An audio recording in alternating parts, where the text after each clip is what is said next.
Hello, everybody. Welcome to this online symposium.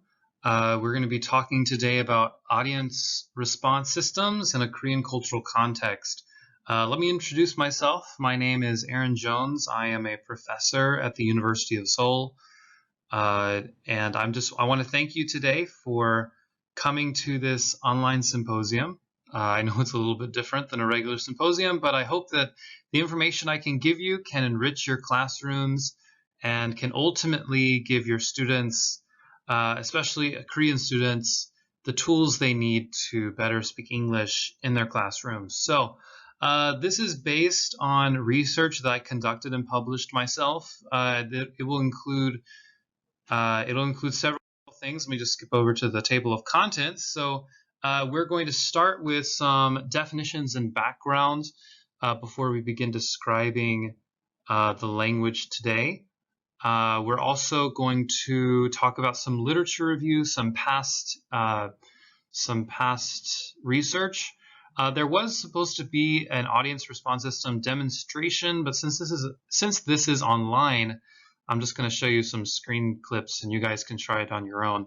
I'll show you the findings, implications of using this technique to increase the effectiveness of your speaking classrooms. And then if you have any Q&A, feel free to email me. So I'll get down to all that. All right, so let's have a little bit of definition and background. Specifically, what are audience response systems?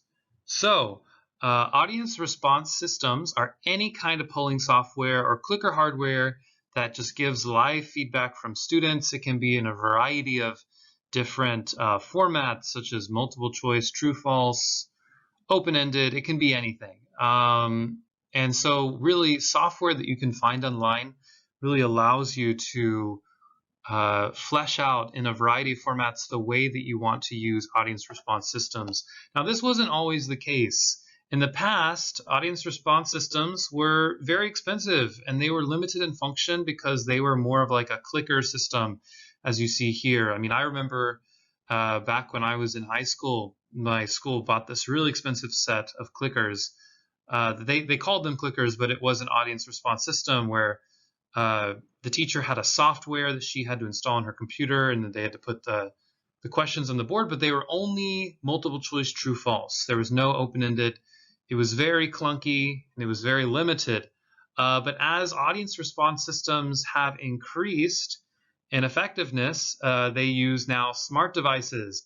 Companies that make ARSs now utilize the unique functions of tablets and smartphones, as well as desktop computers, to really utilize all the functions that are available with audience response systems.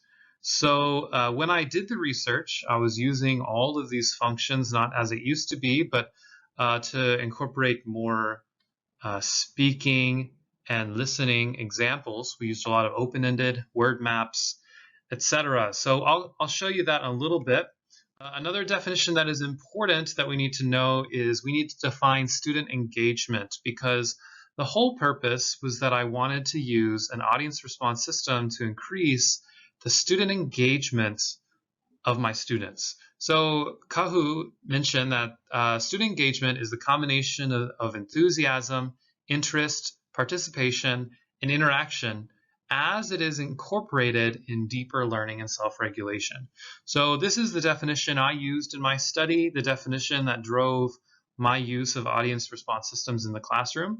And so we're going to be using this today. And we'll come back to this definition as we look at all of those: enthusiasm, interest, participation, and interaction. All right, let's take a look at some of the literature review and why this research was so badly needed. So in Western contexts, ARSs have been proven to be extremely effective. Even you see that some of this research here is a little bit dated. Some of it is more recent because it's been well established that using ARSs in the classroom is a really good idea. So first of all, some research has shown that ARSs in Western contexts bring about more attentive classrooms, can increase honest feedback, reduces negative academic emotions such as anxiety or shame. It increases participation, and it has the potential to heighten achievement. Now, they say it has the potential. More research is needed to show really if ARSs can actually improve achievement academically. But as far as engagement, we see in Western context that actually it is really effective. There isn't too much research into actual language classrooms with ARSs, but all of the language classroom research that's been done has all been in Western context. So, for example, one study by Rodriguez and Shepard said that ARS usage in the classroom actually reduces embarrassment and intimidation when trying to speak language. Another study in 2017 said that ARS has stimulated conversational interactions. So there we have like two components of the engagement model that I presented before, that it increases interaction and it helps to foster participation by reducing embarrassment, intimidation. Now, these are all in Western contexts, and that's the issue of why I wanted to bring this study to light and why I wanted to conduct this study. So for Koreans, it's never, this kind of a study has never been done for Korean students, but there's a couple of important factors why ARSs, why audience responses systems can work in a Korean classroom. So if we consider the usefulness of an ARS in a Korean context, we have to know what makes Korean students want to study, what makes them want to participate. So doing well in school, including a sense of self-achievement, is very important for Korean students. As you know, if you teach in Korea, you've encountered this, having that sense of improvement, of demonstrating achievement is important. Now, the way they demonstrate achievement is not the same as a Western context, but it's still very much is important. So, so that was actually a 2005 study. A 2018 study said also Korean students find a sense of enjoyment and accomplishment as connected with increased intrinsic motivation. So again, going back to that achievement, accomplishment, but also enjoyment. And so we all know, how a Korean classroom goes when it's a Korean professor, Korean teacher. Enjoyment is not always part of the curriculum in the classroom. The hidden curriculum, is not enjoyment, it's study, memorize. So students, they want to enjoy class, but they have a hard time enjoying it all the time. So this also shows the 2017 study said that positive classroom perceptions are also linked to increased intrinsic motivation. So we see that there's kind of two components of what Korean students want.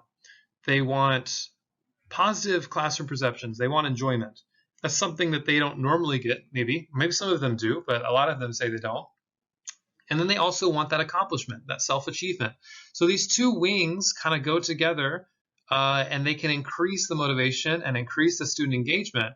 But the question is, what is a good strategy? Because a lot of the times, the way that we think of engagement is different than the way that Koreans think of engagement. So currently, motivation and engagement struggles for ESL classrooms persist. So there's a lot of because students are afraid to speak English. They've grown up their whole life. They have just learned by rote. They've learned by memorization, and now there's a foreigner teacher asking them to speak. That gives them a lot of struggles. It gives them a lot of anxiety. That goes against the narrative of what their classroom is supposed to look like. Lee in 2009 said that to Koreans, being quiet in class, listening carefully, and taking precise notes is emblematic of a good student. So we have this kind of paradigm here. We have this meta-narrative of what Korean students have compared to the engagement that we know works in a Western context. So what's the relationship? So Koreans are not willing to speak up or participate because of social cultural pressures. 2015 study showed this. So we know that differentiating instruction is effective for Koreans, and 2017 study said this. And from experience, you probably found out that specific types of engagements have specific learning outcomes, and not all of them work in every cultural context, right? A TPR, a total physical response, works in the US, it won't work in Korea unless you're teaching really small kids. So we have to kind of figure out what is the culturally appropriate way to introduce an enjoyable engagement strategy without violating their cultural perceptions. And that was really something that I tried to find out a way to make my classroom enjoyable without really making it, uncomfortable for them. So this is the time when we would actually try it, and then I'm going to show you the results. But of course, you can't try it, but I'll kind of explain to you how it works, why I chose it, and then I'll show you some screenshots about how it would actually function. So polleverywhere.com is what I use. It's an example of an audience response system. And as I said, an audience response system is just anything that is a live response that students can put in a response and it comes back live, where students can interact with each other via a live software, live polling. This is an audience response system. So Poll Everywhere is a great example. There's a couple of reasons why I chose it. Number one, it's accessible. Students do not need an account to use it. They can just use their smartphone. They just have to go to a URL and they're in. It's that easy. They can use their PCs. They can use their phones. It's up to them. Also, it's free. It's up to 40 responders are free. If it's like the 41st responder, it'll kick it off. But I've never had, usually language classrooms are smaller than 40 students. So if you're using this in a language speaking classroom, it's a good idea because you won't ever have to pay anything. It's great for everyday classroom questions. It's great for warm-ups. It's great for discussion questions, capstones. It's great for anything you can think of. And it's very, very easy to use. It's very, for me, when I'm in a classroom and I think, man, I want to ask them a question, but I don't think if I ask them point blank, they're going to answer me. So I go over to my computer and I just log in. I type in while the students are discussing something else. It takes me about 30 seconds. And it's up there and I say, okay, pull out your phone, go here, and, answer this question. And the students are very open and they can easily access it. They can easily answer it. And it was very easy for me to use. I've never had a problem with it. And also there's a setting that's really important. We're talking about Korean cultural context, that the answers can be anonymous.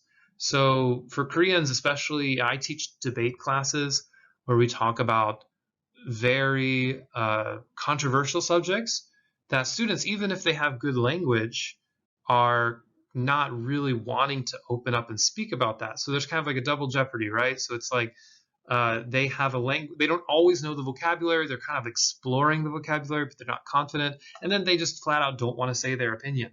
And so we have these two that go together, and it's a disaster if it's just, hey, Hyunsu, say this idea, and Hyunsu doesn't want to say it.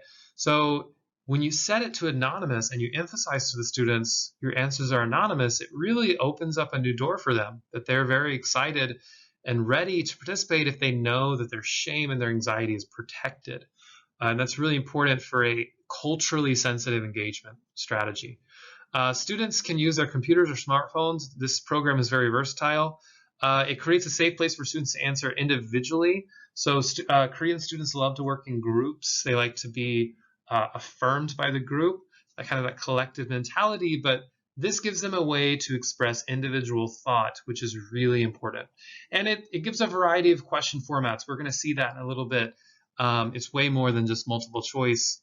It has quite a few functions, and actually Poll Everywhere is a constantly progressing software. So the software team is continually putting on new features, new kind of question formats. So it's getting even better day by day. All right, so again, this is where we would have had a demonstration, but we can't do that. So I was going to show you what I was going to do, then I'll show you some screenshots of some questions I was going to do. So I would normally, like in my class, I would put a QR code on the board, or you see down there it says go to any browser. Google is great. I encourage my students to use Chrome if they're using a laptop, because Internet Explorer is just not not good. They can use their phone, go to the QR code, or they can go to pollev.com/AaronJones999, which is my handle. It's my URL handle for polleverywhere.com. So I would have had you do that, but here is an example of what Poll Everywhere looks like. So this is actually responses from a previous seminar that I did.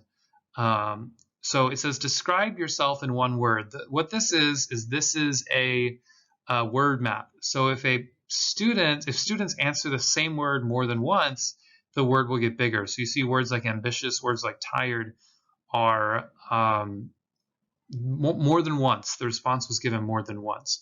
And there's something I want to point out. So a lot of questions I get when I give presentations about using ARSs is, well, if it's anonymous, what keeps students being serious? And that's a good question. And you can see down there, like, the words that the students gave, or the participants gave, was ambitious, tired, practical, cheerful, diligent, happy, enthusiastic. And you see one person, they put hello, which is obviously not a serious response. So a lot of this is actually like, you have to have a good classroom management procedure. And actually, for me, when I see students are willing to open up and be kind of funny like that, that's a good sign. That's a sign of being comfortable. So I usually just joke back, and you can go around and I kind of always scan around when my students are answering, and you can see the response on their phone that they put in. And usually I know who the jokester is. And when you have a good rapport with your classroom, you can actually channel that into a positive classroom environment. Like, Hyunsu, I saw you put hello. I'm glad you one word to describe yourself as hello, right? Like, you can use it as a joke. And then, like, Hyunsu, what is maybe a word that you could use instead of hello to describe yourself? So I've gotten things like that where one time I put a question in that was like, what's the first thing you noticed about someone that you like? And it was a chapter, I was talking about a daily conversation class, and we were talking about describing other people. And of course, some male students put boobs, and that was funny. But it brought so much to the classroom in forms of comfortableness and just a willingness to try to speak that I actually really appreciated. I've never really had any classroom management issues with this software. So anyway, I'm sorry, that was a rabbit trail. So this is one example. Another example is you can have a picture. I put a picture here of a map. I said, what country are you from? And it's a little hard. As you can see, the screen is small on people's phones. One person put the Indian Ocean, but I'm sure they didn't mean to. It was just they had a hard time putting their finger on the right country. So this is another good way if you want to identify. I've put things like happy face, sad face, angry face, like how do you feel? Something like that. Another way is that you can actually rank. This is a ranking question. So the students rank, what is your favorite food, like most favorite to least favorite, kind of like if you use a superlative kind of a question like that. So they ranked it, and as a class, this is a class average. So we can see as a class, what is something that what's their favorite food, right? What's the favorite food they like? Another question here. This is just a simple multiple choice question. How cold does Korea get in the winter? So I said Antarctic blizzard, pretty cold but bearable, not too cold, and completely comfortable. So obviously we get a complete percentage of what the class is feeling, and then we can talk about it. This is a good way to gateway into a conversation project. Here's another question I made. I didn't have a chance to ask anybody this. I was actually going to ask this at the symposium, but I couldn't. So as I said, I teach kind of more advanced topics like debate, and we talk about really controversial subjects. So for example, do you feel that AI is a danger to modern humanity?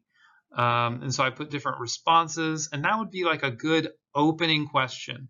Because when you have controversial topics, the first question that students are going to think is, what does my partner think about this? What does my neighbor, what does my other classmates, what do they think about this topic? Because I don't want to answer until I know if they're not going to, make fun of me, or if I know that, what's going on.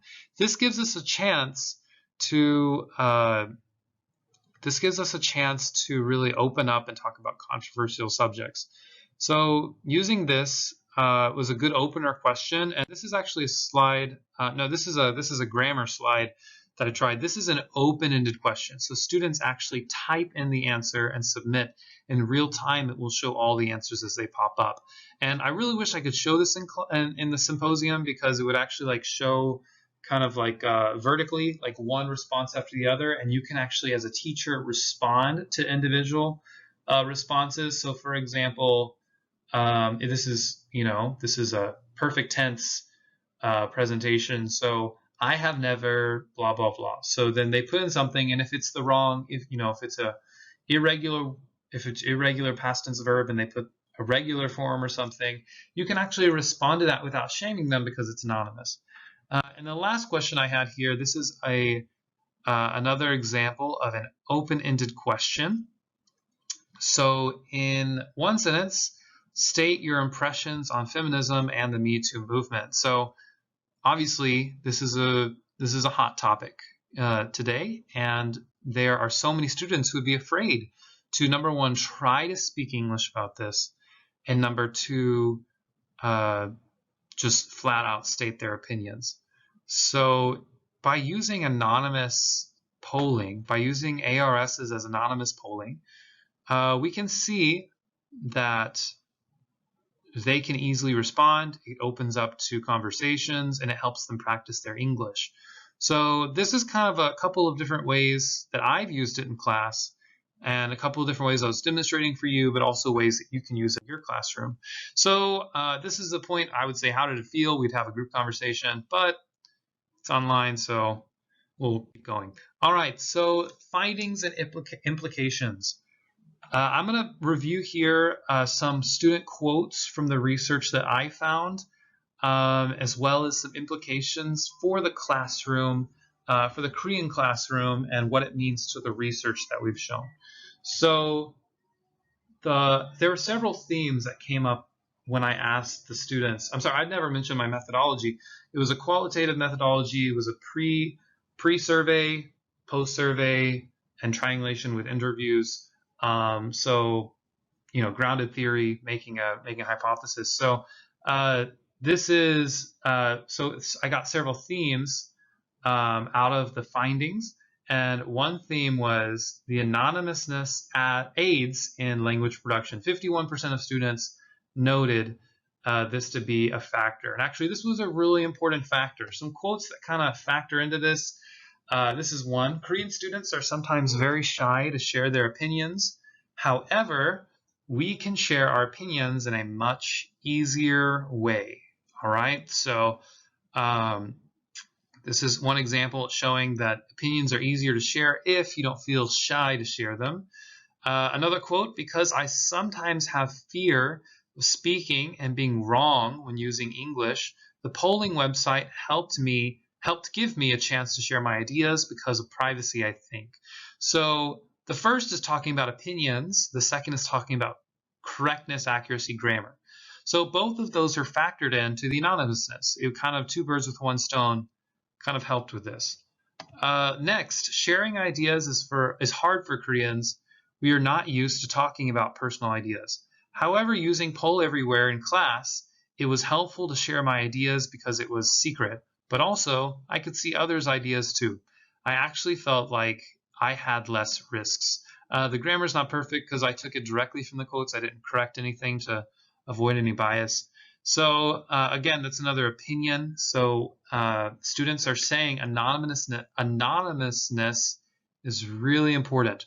It really it kind of makes this engagement strategy culturally effective. So let's keep going with some other findings. So another thing the student said was it was convenient and a novel concept. So using Poll Everywhere was so fresh because I've never experienced that kind of participatory class. All of us really enjoyed it. So in this quote, we see two things. And we go back to the KAU definition of student engagement. We have participation and enjoyment. And enjoyment is something important for Koreans. Participation is a factor in student engagement. All right. Another quote. It was fun just a listening class could be boring. However, by using a smartphone and Polev, I could focus more in class. All right, so we have now not just participation, but like active participation, focusing. Here's another quote. Korean professors do not do anything but PPT, lecture and speaking only. So for students, it can be hard to practice English, even though it is an English class. If the lesson is all in Korean and we cannot speak, then what about English practice? I think the polling site, it was really good. It gave us a chance to use English more than other classes. All right, so now we're seeing it opens up, and it's opening up more motivation, it's opening up participation. All right, another theme that we had is it aids in English expression and self-correction. So here's some quotes. Poll Everywhere gave me time to think about what I wanted to say. English is hard for students, but if I think usually slowly, I can usually write English well and thoroughly. I think most important thing is communicate with the classmates if I take the English class. So that means this kind of website helps me a lot to speak with classmates. So it made me so more interested, and it might be a service to somebody who really wants to speak more English.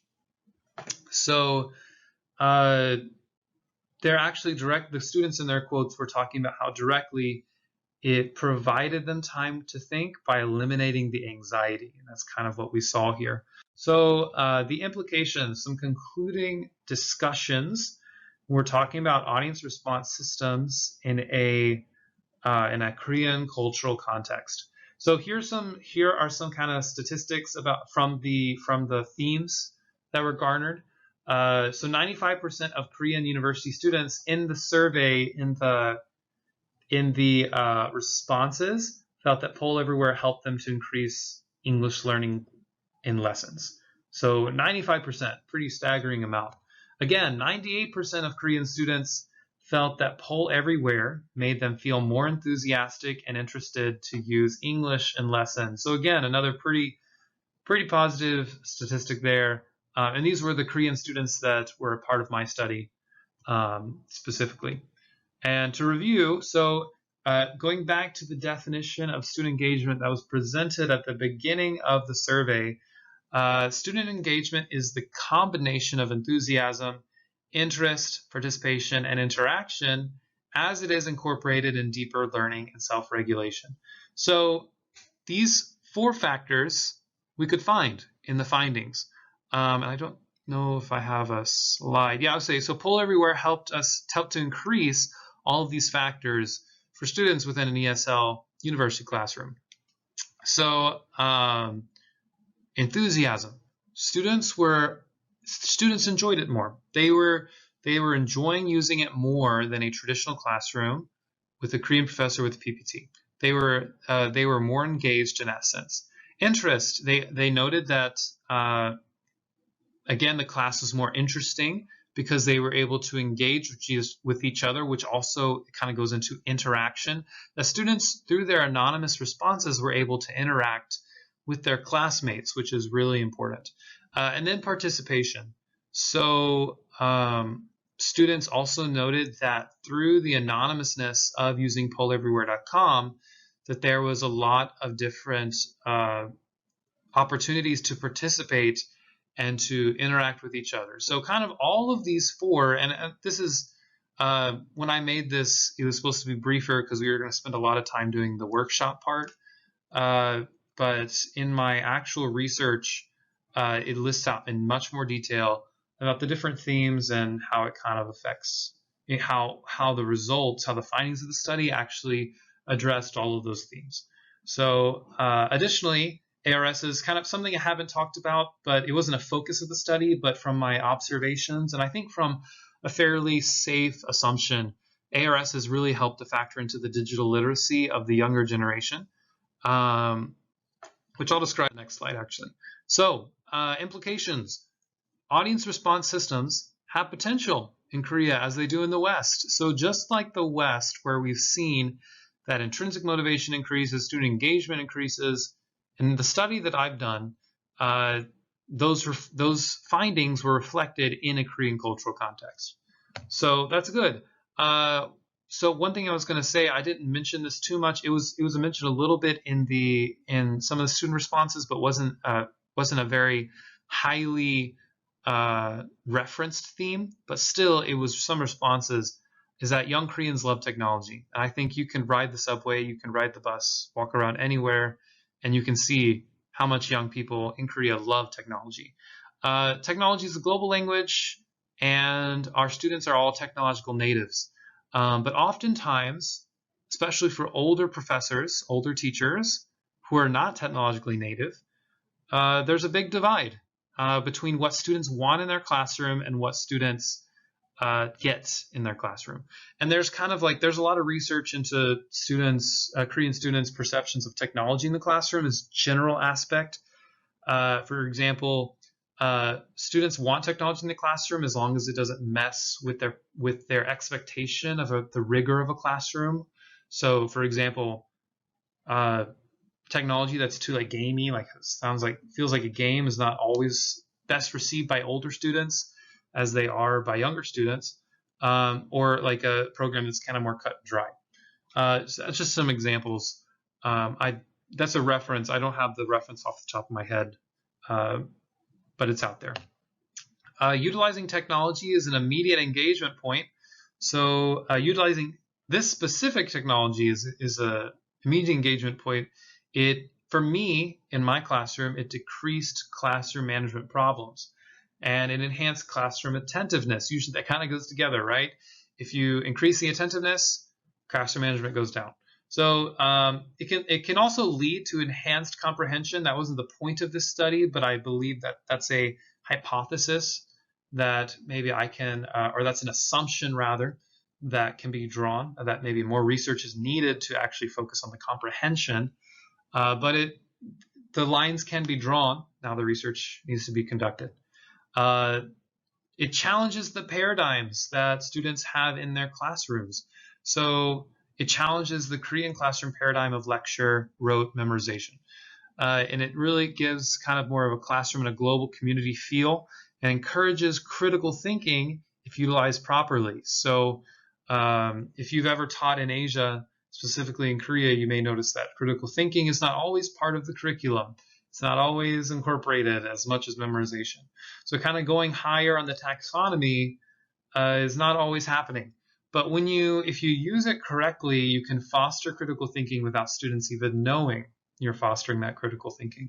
Because for Korean students, it can be difficult. It can be difficult to foster that. And this is really important, and this was really the point, one of the main focuses of my study. It doesn't encourage culturally uncomfortable behavior. And that's really important because it's not pushing on them an engagement strategy that they wouldn't respond to, that they wouldn't take and internalize. So, and the factors that incorporate that are the anonymity and group work and safe individual work. They can work in groups as well if you use it correctly. So these are kind of the implications for our classroom, that really there were no downsides when I used it in my classroom. And I've used it for years. I've used it for a really long time. And I was so happy to be able to publish this and to be able to feel that, okay, now now we have some data on this idea. So there are other response systems out there. Poll Everywhere is not the only response system by far. It's just one that I'm the most familiar with. Here's some 5 examples. You know probably Kahoot. That is actually it's kind of like a game quiz kind of thing, but actually it's an example of an audience response system, just a different format and a different kind of variety of the way that it works. Another example is quizzes, similar to Kahoot, but also again it kind of is a different niche of what you want from the program, but it's still an audience response system. Google Forms. You can use this for your audience response system, actually. Students can go to the URL, fill out the information, you can pull it up on your screen. It's live, it's interactive, it can be considered an audience response system based on the definition that I provided. Socrative is another example of an audience response system, as well as Survey Nuts is another example. And these are just 5. There are hundreds, I'm sure hundreds out there, many of which I have not even heard of, but you may have heard of them as well.